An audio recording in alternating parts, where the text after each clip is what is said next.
Hi all, വിസൻ അക്കാഡമിയിലേക്ക് സ്വാഗതം. ഇന്ന് polytechnic lecturer ഇലക്ട്രോണിക്സിന്റെ syllabus discussion ആണ് നമ്മൾ ചെയ്യുന്നത്.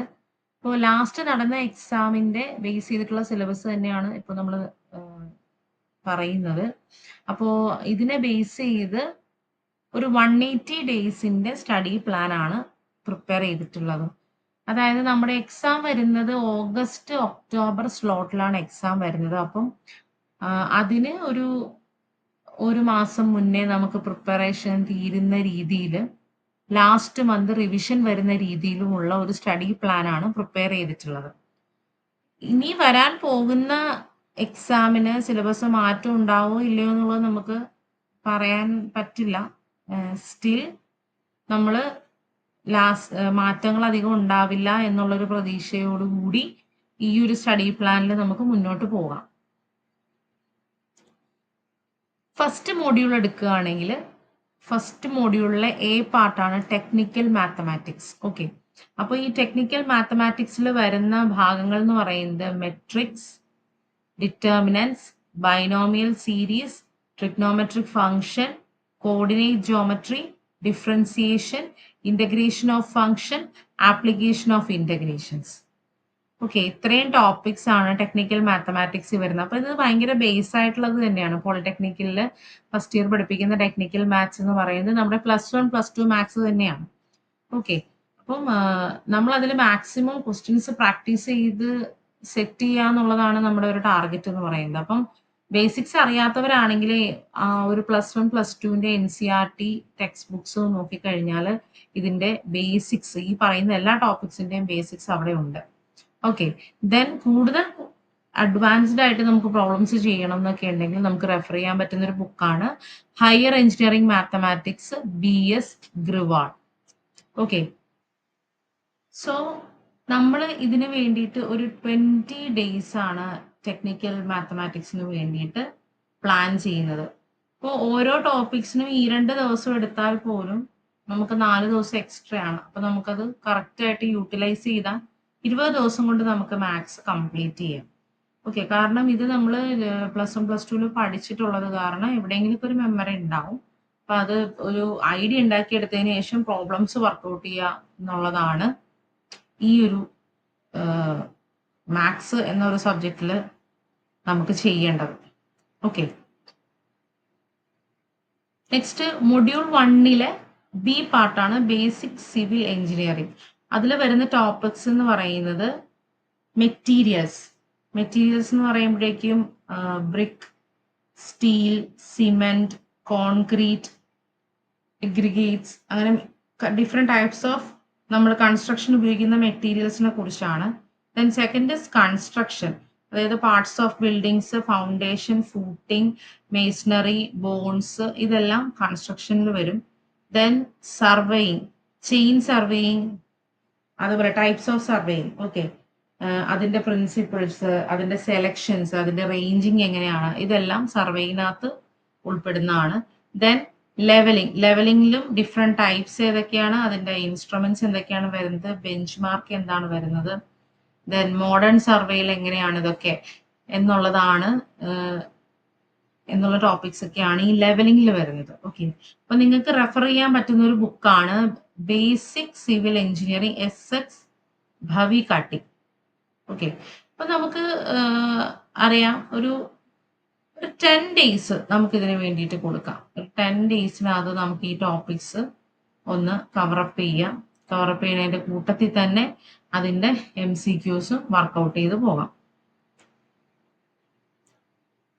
Next module 1 C part basic mechanical engineering. അതിൽ മെയിൻ ആയിട്ട് 2 ടോപ്പിക്സ് ആയിട്ടാണ് തിരിച്ചിരിക്കുന്നത്. ഒന്ന് IC എഞ്ചിൻസ്, 2 പവർ പ്ലാന്റ്സ്. അപ്പൊ IC എഞ്ചിൻസ് എന്ന് പറയുമ്പോൾ അതിനകത്ത് stroke engines, okay, 2 stroke 4 stroke engines, അതിന്റെ workings, comparison, then petrol diesel engines, പിന്നെ ബാക്കിയുള്ള പാർട്സിന്റെ എല്ലാം തന്നെ ഫങ്ഷൻസും കാര്യങ്ങളും.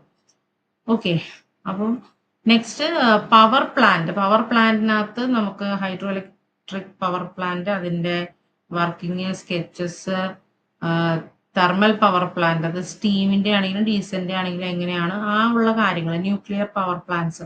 അപ്പൊ പവർ പ്ലാന്റ്സിന്റെ എല്ലാം ഒരു സ്റ്റഡിയാണ് ഈ ഒരു മൊഡ്യൂളിൽ വരുന്നത്. അപ്പം നമുക്ക് 2 ടെക്സ്റ്റ് ബുക്സ് റെഫർ ചെയ്യാം. ഒന്ന് elements of mechanical engineering, RK Rajput. Okay. Then second one is power plant engineering, അതും സെയിം ഓതറിന്റെ തന്നെയാണ്, RK രജ്പുത്ത്. അപ്പം ഈ റെഫറൻസ് എല്ലാം ഞാൻ പറയുന്നത് നമുക്ക് നമുക്ക് ഈസി ആയിട്ട് ആക്സസ് ചെയ്യാനും അതുപോലെ തന്നെ ഈസി ആയിട്ട് മനസ്സിലാക്കാൻ പറ്റുന്ന രീതിയിലുള്ള കാര്യങ്ങൾ എല്ലാം ഡിഫൈൻ ചെയ്തിട്ടുള്ള, നല്ലോണം എക്സ്പ്ലെയിൻ ചെയ്തിട്ടുള്ള ടെക്സ്റ്റ് ബുക്സ് ആണ്. അപ്പം അതാണ് ഞാൻ റെഫറൻസ് പറയുന്നത്. ഓക്കെ. ഇതിന് നമുക്കൊരു 10 ദിവസം എന്നുള്ളൊരു ചാർട്ടിൽ നമുക്ക് പോകാം. 10 ദിവസം കൊണ്ട് ഇതിന്റെ തിയറീസും അതിന്റെ ഒപ്പം തന്നെ അതിന്റെ MCQസും പ്രിപ്പയർ ചെയ്ത് പോകണം. അപ്പം ഓൾമോസ്റ്റ് ഈ പറയുന്ന 2 ടോപ്പിക്സും സിവിലും മെക്കാനിക്കൽ എന്ന് പറയുമ്പോൾ തിയറി കൺസെപ്റ്റ് നല്ലോണം ക്ലിയർ ചെയ്ത് പോകുമ്പോൾ തന്നെ നമുക്ക് MCQs നമുക്ക് ചെയ്യാൻ പറ്റുമെന്നാണ് ഒരു വിശ്വാസം. ഓക്കെ. നെക്സ്റ്റ് മൊഡ്യൂൾ 1 ഡി പാർട്ടായിട്ടാണ് ബേസിക് ഇലക്ട്രിക്കൽ എഞ്ചിനീയറിംഗ് കൊടുത്തിട്ടുള്ളത്. അതിൽ ഇലക്ട്രിക്കൽ എഞ്ചിനീയറിംഗിൽ നമുക്ക് റിവ്യൂസ് ആണ്. Okay. Electric current, potential difference, അതായത് ഇലക്ട്രിക്കൽ ടേംസിന്റെ എല്ലാം ഒരു review. Then ohm's law, electromagnetism, generation of AC and DC supply, idea of basic electrical circuit, അതായത് സിമ്പിൾ പ്രോബ്ലംസും വോൾട്ടേജ് ഡിവൈഡർ, കറണ്ട് ഡിവൈഡർ അങ്ങനെയാണ് ബേസ് ചെയ്തിട്ടുള്ള problems. Then energy consumption problems, ഇതെല്ലാം basic electrical സർക്യൂട്ടിന്റെ കീഴിൽ വരുന്നതാണ്. ദെൻ സർക്യൂട്ട് പാരാമീറ്റേഴ്സ്, അതായത് AC circuit ആണെങ്കിൽ അതിനകത്ത് RLC, okay, resistance, capacitance, inductance. അതുപോലെ AC സർക്യൂട്ടിൽ ഈ 3 വരുമ്പോഴുള്ള എന്തൊക്കെയാണ് അതിന്റെ ഡിഫറൻസസ്, പിന്നെ അതിനെ ബേസ് ചെയ്തിട്ടുള്ള simple problems. Okay. Then 6th part വരുന്നതാണ് electrical circuit of an installation, എർത്തിങ്ങും ലൈറ്റ്നിങ് പ്രൊട്ടക്ഷനും ആണ് അതിൽ വരുന്നത്. അപ്പൊ നമുക്ക് ബേസ് ആയിട്ട് നമുക്ക് ഒരു റെഫറൻസ് വെക്കാവുന്നത് basic electrical engineering volume 1 BL Theraja. ഈ പറയുന്ന ഓൾമോസ്റ്റ് എല്ലാ ടോപ്പിക്സും അതിൽ ഇൻക്ലൂഡഡ് ആണ്. നല്ലൊരു ടെക്സ്റ്റ് ബുക്കാണ് റെഫർ ചെയ്യാൻ പറ്റുന്നത്. എല്ലാ കാര്യങ്ങളും നല്ല ഡീറ്റെയിൽ ചെയ്ത് തന്നെ കൊടുത്തിട്ടുണ്ട്, ഈവൻ പ്രോബ്ലംസ് അടക്കം. അപ്പൊ നമുക്ക് അതിൽ നോക്കിയിട്ട് മനസ്സിലാക്കാവുന്നതാണ്. അപ്പൊ ഇതിനും നമുക്ക് പെട്ടെന്ന് തീർക്കാവുന്ന ചെറിയൊരു ടോപ്പിക്സേ ഉള്ളൂ. അപ്പൊ നമുക്ക് ഇതിനും നമുക്കൊരു 10 days നമുക്ക് കൊടുക്കാം. ഓക്കെ. ദെൻ മൊഡ്യൂൾ 1 തന്നെ ഈ part essentials of electronics engineering, ഇലക്ട്രോണിക്സിന്റെ കുറച്ച് ബേസ് കാര്യങ്ങളും കുറച്ച് വേറെ ചില പാർട്സുകൾ മാത്രം എക്സ്ട്രാ കയറി വരുന്നുണ്ട് അതിനകത്ത്, അല്ലേ? അപ്പം അതിൽ വരുന്ന ആക്റ്റീവ് പാർട്സ്, ഡിവൈസസ്, അപ്പം നമ്മളത് ബേസിക് ഇലക്ട്രിക്കൽ പഠിക്കുമ്പോൾ തന്നെ ആ ഒരു കാര്യങ്ങളും കവർ ചെയ്യും. പിന്നെ ഇതിനകത്ത് വരുന്നത് മിക്കവാറും ടൈപ്സ് ഓഫ് റെസിസ്റ്റൻസ്, കപ്പാസിറ്റൻസ്, ഇൻഡക്ടറും കൂടി എക്സ്ട്രാ പഠിക്കേണ്ടി വരും. ദെൻ LED CFL ലൈറ്റിങ്ങിന്റെ ഒക്കെ ജസ്റ്റ് എല്ലാത്തിൻ്റെ റിവ്യൂസ് ആണ്. ഓക്കെ. ലൈറ്റിന്റെ വർക്കിംഗ്, കമ്പാരിസൺ, പിന്നെ റെക്ടിഫയർ, ദെൻ പവർ സപ്ലൈ വിത്ത് ബ്രിഡ്ജ് റെക്ടിഫയർ 7805, ഏതാ voltage regulator. Okay. Then SMPS, SMD, then switch, micro controller, mobile technology, inverter and UPS, waste. അപ്പോൾ ഇത്രയും കാര്യങ്ങളാണ് എസെൻഷ്യൽസ് ഓഫ് ഇലക്ട്രോണിക്സ് എഞ്ചിനീയറിംഗ് എന്ന് പറയുന്ന ടോപ്പിക്കിനകത്ത് വരുന്നത്. അപ്പൊ അതും നമുക്ക് ബേസിക് ഇലക്ട്രോണിക്സ് എഞ്ചിനീയറിംഗ് BL തെരേജ. അത് കൂടാതെ നമുക്ക് electronic devices and circuits JP ഗുപ്തയിൽ നമുക്ക് ബേസിക്സ് എല്ലാം നമുക്ക് കിട്ടുന്നതാണ്. ഇതിന് നമുക്കൊരു 10 days അപ്രോക്സിമേറ്റ്ലി, കാരണം ഇതെല്ലാം ഒരു റിവ്യൂ ടൈപ്പാണ്. ചെറിയ ചെറിയ പോർഷൻസ് ചെറിയൊരു ടോപ്പിക്ക് പഠിക്കുന്ന പോലെ ആയതുകൊണ്ടാണ് ഇതിനൊരു നമുക്കൊരു 10 days മതിയാകുമെന്ന് വിചാരിക്കുന്നത്. ഓക്കെ. ഓരോ ടോപ്പിക്ക് ഒരു ദിവസം എടുത്താൽ പോലും തീരും, അത്ര ഉണ്ടാവുള്ളൂ. അതായത് ഇപ്പൊ മൈക്രോ കൺട്രോളർ ഒക്കെ ആണെങ്കിൽ തന്നെയും അതിന്റെ ഒരു ബ്ലോക്ക് ഡയഗ്രം എക്സ്പ്ലനേഷനും ആപ്ലിക്കേഷനും ഒക്കെ ഉള്ളൂ. ഡീറ്റെയിൽ ചെയ്തുള്ള കാര്യങ്ങളൊന്നുമില്ല. ജസ്റ്റ് ബ്ലോക്ക് ഡയഗ്രം അറിയുക, അതിന്റെ ഓരോ പാർട്ടും എന്തിനാണെന്ന് അറിയുക, അതിന്റെ ഒരു ആപ്ലിക്കേഷൻ ലെവലില് കാര്യങ്ങൾ എന്താണെന്ന് അറിയുക, അത്രേ ഉള്ളൂ. Okay. Next module 2 electronic circuits. Electronic circuits എന്ന് പറയുമ്പോൾ നമുക്ക് അത്യാവശ്യം എല്ലാ ടോപ്പിക്സും കയറി വന്നു കേട്ടോ. സോളിഡ് സ്റ്റേറ്റ് ഡിവൈസസ്, അതായത് ഡയോഡ് തൊട്ട് മൾട്ടി വൈബ്രേറ്റേഴ്സ് വരെ ഉണ്ട്. അപ്പം സോളിഡ് സ്റ്റേറ്റ് ഡിവൈസസിൽ diode, zener diode, transistor, FET, MOSFET ഇതിന്റെ എല്ലാം വർക്കിംഗും ക്യാരക്ടറിസ്റ്റിക്സും എല്ലാം പഠിക്കുക. ദെൻ റെക്ടിഫയർ, അപ്പൊ ഹാഫ് വേവ് ഫുൾ വേവ് കൊടുത്തിട്ടുള്ളൂ. അപ്പം ഇത് പഠിക്കും, ഫുൾ വേവ് പഠിക്കുമ്പോൾ എന്തൊക്കെ വരും? സെൻട്രൽ ടാപ്പും വരും, ബ്രിഡ്ജ് റെക്ടിഫയർ വരും. ദെൻ ഫിൽട്ടേഴ്സ്, ഫിൽട്ടർ എന്ന് പറയുമ്പോൾ കപ്പാസിറ്റർ, ഇൻഡക്ടർ, LC, പൈ അങ്ങനെ പോകും. ദെൻ ട്രാൻസിസ്റ്റർ, അതിന്റെ configurations, voltage gain, current gain ഇതെല്ലാം കാൽക്കുലേറ്റ് ചെയ്യാനുള്ള equations and problems. Then power amplifier, അപ്പം class A, B, C, AB, D, S, push pull complementary ഒക്കെ difference, അതിൻ്റെയൊക്കെ ആപ്ലിക്കേഷൻസ്. ദെൻ ബയാസിങ് മെത്തേഡ്സ്, എന്ന് പറയുമ്പോഴേക്കും DC ലോഡ് ലൈൻ, അതിന്റെ frequency response, different types of biasing configurations, ഇതെല്ലാം ഇതിന്റെ കീഴിൽ വരുന്നതാണ്.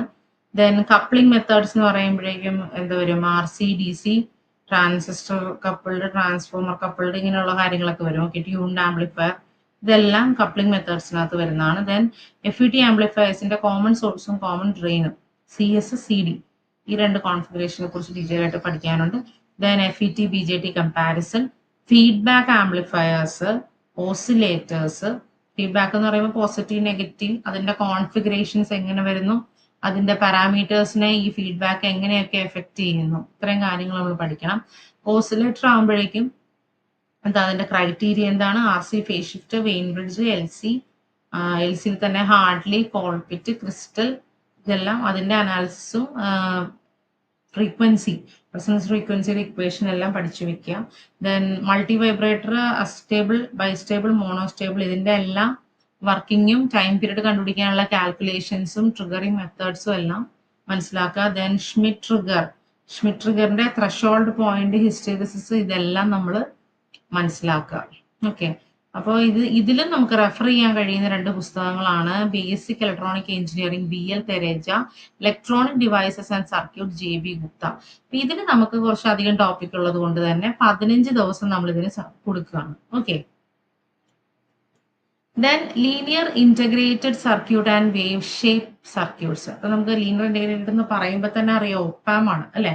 741 ഒപ്പാമിന്റെ കൺസെപ്റ്റും അതിന്റെ ആപ്ലിക്കേഷൻസും ക്യാരക്ടറിസ്റ്റിക്സും എല്ലാം നമ്മൾ ഇതിനകത്ത് കവറപ്പ് ചെയ്ത് പോകണം. Then non linear op amp circuits ആയിട്ടുള്ള log, anti log, Schmitt trigger, comparator, ഇതെല്ലാം നമ്മൾ, then multivibrators, op amp based മൾട്ടി വൈബ്രേറ്റേഴ്സും നമ്മൾ പഠിക്കണം. ദെൻ ആക്റ്റീവ് ഫിൽട്ടേഴ്സിൽ low pass, high pass, band pass, band suppress, universal filter, Butterworth, Chebyshev, ഇതിന്റെ എല്ലാം ഫസ്റ്റ് ഓർഡർ, സെക്കൻഡ് ഓർഡർ, ഇതെല്ലാം നമ്മൾ അനാലിസിസ് അടക്കം റിയലൈസേഷനും അനാലിസിസും നമ്മൾ ക്ലിയർ ചെയ്തിട്ടുണ്ടാവണം. Then wave generators, oscillators, okay. Then 555 അതിന്റെ മൾട്ടി വൈബ്രേറ്റർ ആപ്ലിക്കേഷൻസ് കൂടാതെ VCOയും PLLും ഒക്കെ നമ്മൾ നോക്കണം. ദെൻ പാസീവ് ഡിവൈസസ് യൂസ് ചെയ്തിട്ടുള്ള integrator and differentiators. Okay, then V2I and I2V converters ഒക്കെ നമ്മൾ പഠിക്കുക. അപ്പൊ ഇതിനും നേരത്തെ പറഞ്ഞ ഗുപ്ത ഒരു ബുക്കാണ്. പിന്നെ ഒപ്പാം ബേസ് ചെയ്തിട്ടുള്ള ലീനിയർ ഇന്റഗ്രേറ്റഡ് സർക്യൂട്ട്സിന് റോയ് ചൗധരിയാണ് ബെറ്റർ റെഫറൻസ്. ഓക്കെ, ഇതിന് നമ്മളൊരു 15 ഡേയ്സ് കൊടുക്കുകയാണ്. Next digital electronics, microprocessor, microcontroller. അപ്പൊ നമുക്ക് അറിയാം ഡിജിറ്റൽ ഇലക്ട്രോണിക്സ് എന്ന് പറയുമ്പോൾ number system, Boolean algebra, logic gates, combination and sequential സർക്യൂട്ട്സിലെല്ലാം. Then memory, logic family, ADC and DAC. അപ്പോൾ ഇത്രയും പോർഷൻസ് ആണ് ഡിജിറ്റൽ ഇലക്ട്രോണിക്സ് എന്ന് വരുന്നത്. നമുക്ക് റെഫർ ചെയ്യുന്നത് ഡിജിറ്റൽ ഇലക്ട്രോണിക്സ്, ആനന്ദ് കുമാറിന്റെ ഡിജിറ്റൽ ഇലക്ട്രോണിക്സ് നമുക്ക് റെഫർ ചെയ്യാം. ഓക്കെ, ദെൻ മൈക്രോ പ്രോസസർ എന്ന് പറയുമ്പോൾ മെയിൻ ആയിട്ട് 8085 ആണ്. ബാക്കി അതിന്റെ പെരിഫറൽസ് ആണ്. അപ്പം അത് രമേശ് S. ഗാവങ്കർ എന്ന് പറഞ്ഞിട്ടുള്ള ഓഥറിന്റെ ബുക്ക് നമുക്ക് നോക്കാം. ദെൻ 8051 മൈക്രോ കൺട്രോളർ, അത് നമുക്ക് മുഹമ്മദ് അലി മസീദി എന്ന് പറഞ്ഞ ഓഥറിന്റെ ബുക്ക് നമുക്ക് നോക്കാം. ഓക്കെ, ഇതും ഇച്ചിരി വലിയ ടോപ്പിക്കാണ്. അതുകൊണ്ട് തന്നെ നമുക്കൊരു 20 ഡേയ്സ് നമുക്കിതിനെ മാറ്റിവെക്കാം. ഓക്കെ, ദെൻ കമ്മ്യൂണിക്കേഷൻ എഞ്ചിനീയറിംഗിൽ കുറച്ച് അധികം തന്നെയുണ്ട് ഇതിനകത്ത്.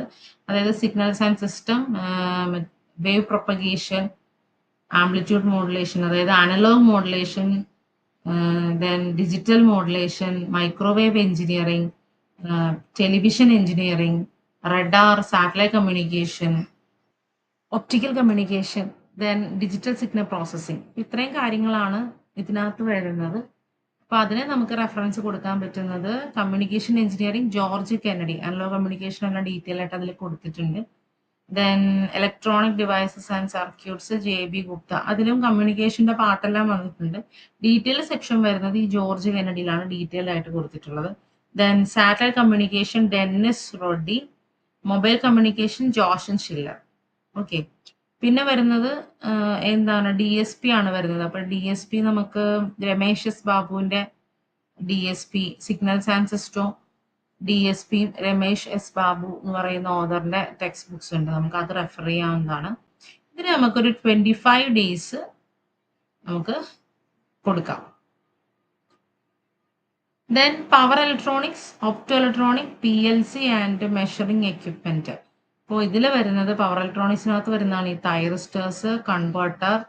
അപ്പോൾ അതിൽ SCR, UJT, triac, diac, SCS, IGBT, ഇതിൻ്റെ എല്ലാം വർക്കിംഗ്, കാര, then triggering schemes, commutation schemes ഒക്കെ ഉണ്ടെങ്കിൽ അതിൻ്റെ types.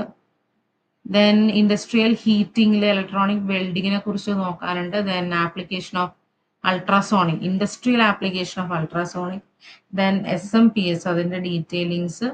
Then basic of PLC, LDR, photodiode, photo transistor, photovoltaic cell, photodetector, LED, optocoupler, laser. ഇതെല്ലാം ഏതാ ഒപ്റ്റോ ഇലക്ട്രോണിക് ഡിവൈസസിനകത്ത് വരുന്നതാണ്. ദെൻ വരുന്നത് multimeter, CRT, DSO, LED, LCD display, logic probes, logic analysers. ഇതെല്ലാം measuring എക്യുപ്മെന്റ്സിനകത്ത് വരുന്നത്. അപ്പൊ ഇതിന്റെ എല്ലാം റെഫറൻസ് എന്ന് പറയുന്ന ഒന്ന് BL തെരേജി ഉണ്ട്, JB ഗുപ്ത ഉണ്ട്. ഇതെല്ലാം കോമൺ, ഇതിലൊക്കെ എല്ലാം ഈ പറയണ കുറച്ച് ടോപ്പിക്സ് അങ്ങനെ തന്നെ അതിൽ കൊടുത്തിട്ടുണ്ട്, ബേസിക്സ് എല്ലാം.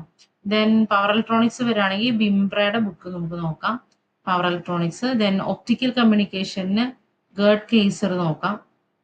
Electronic measurements and instrumentation doctor RS സേധ. അപ്പം 5 ബുക്സ് നമുക്ക് റെഫറൻസ് ആയിട്ടുണ്ട്. അപ്പൊ ഇതിന് നമുക്കൊരു 15 ഡേയ്സ് നമുക്ക് കൊടുക്കാം. ഓക്കെ, അപ്പോൾ നമ്മൾ ഓൾമോസ്റ്റ് എല്ലാ മൊഡ്യൂൾസും കവർ ചെയ്തിട്ടുണ്ട്, എല്ലാ കാര്യങ്ങളും കവർ ചെയ്തിട്ടുണ്ട്. അപ്പൊ എത്ര ദിവസം വെച്ച് നമുക്കത് പ്ലാൻ ചെയ്യാം. അപ്പൊ ഈ പറഞ്ഞിരിക്കുന്ന ഡേയ്സ് എന്ന് പറയുന്നത് തിയറി കൂടാതെ കുറച്ച് MCQസും കൂടി വർക്ക്ഔട്ട് ചെയ്യാൻ പറ്റുന്ന തരത്തിലാണ് നമ്മൾ ഡേയ്സ് പറഞ്ഞിട്ടുള്ളത്. ഓക്കെ, അപ്പം ഇത്രയും നമ്മൾ നോക്കുകയാണെങ്കിൽ 180 ഡേയ്സ് ഫുൾ സ്റ്റഡി പ്ലാൻ പറഞ്ഞിട്ടുണ്ടെങ്കിലും ഇപ്പൊ പറഞ്ഞ ഡേയ്സ് എല്ലാം കൂടി കാൽക്കുലേറ്റ് ചെയ്യുമ്പോൾ ഒരു 150 ഡേയ്സേ ആകുന്നുള്ളൂ. പിന്നെ നമുക്കൊരു 30 ദിവസം വീണ്ടും എക്സ്ട്രാ ആണ്. അപ്പം ആ ദിവസങ്ങളിൽ നമുക്ക് റിവിഷൻ നടത്താൻ പറ്റും. ഓക്കെ, അതായത് അവസാനത്തെ എക്സാമിന് തൊട്ട് മുന്നുള്ള ഒരു 1 മന്ത് ടോട്ടൽ ഈ പറയുന്ന കംപ്ലീറ്റ് സിലബസിന്റെ റിവിഷൻ, മോക്ക് ടെസ്റ്റ്, അത് മോഡ്യൂൾ വൈസ് ആണെങ്കിലും ടോപ്പിക് വൈസ് ആണെങ്കിലും, ദെൻ മോഡൽ എക്സാംസ് മസ്റ്റ് ആയിട്ടും കമ്പൽസറി ആയിട്ടും ചെയ്തു നോക്കണം. മോഡൽ എക്സാംസിന്റെ മോക്ക് ടെസ്റ്റുകൾ ചെയ്ത് നോക്കി കഴിഞ്ഞിട്ടുണ്ടെങ്കിൽ നമുക്ക് കുറച്ചും കൂടി നമുക്കൊരു ഗ്രിപ്പാവും, നമ്മളെല്ലാം ഓക്കെ ആണെന്നൊരു നമുക്കൊരു ധൈര്യം വരും. ഓക്കെ, അപ്പം നമ്മളിവിടെ അക്കാഡമിയിൽ നെക്സ്റ്റ് ഡേ ഫെബ്രുവരി ഫസ്റ്റ് വീക്കിൽ തന്നെ നമ്മൾ ക്ലാസ് സ്റ്റാർട്ട് ചെയ്യാൻ പോവുകയാണ്. അപ്പോൾ ജോയിൻ ചെയ്യാൻ താല്പര്യമുള്ളവർ ഇതിൽ കാണുന്ന നമ്പറിൽ കോണ്ടാക്ട് ചെയ്യാം. Okay, thank you.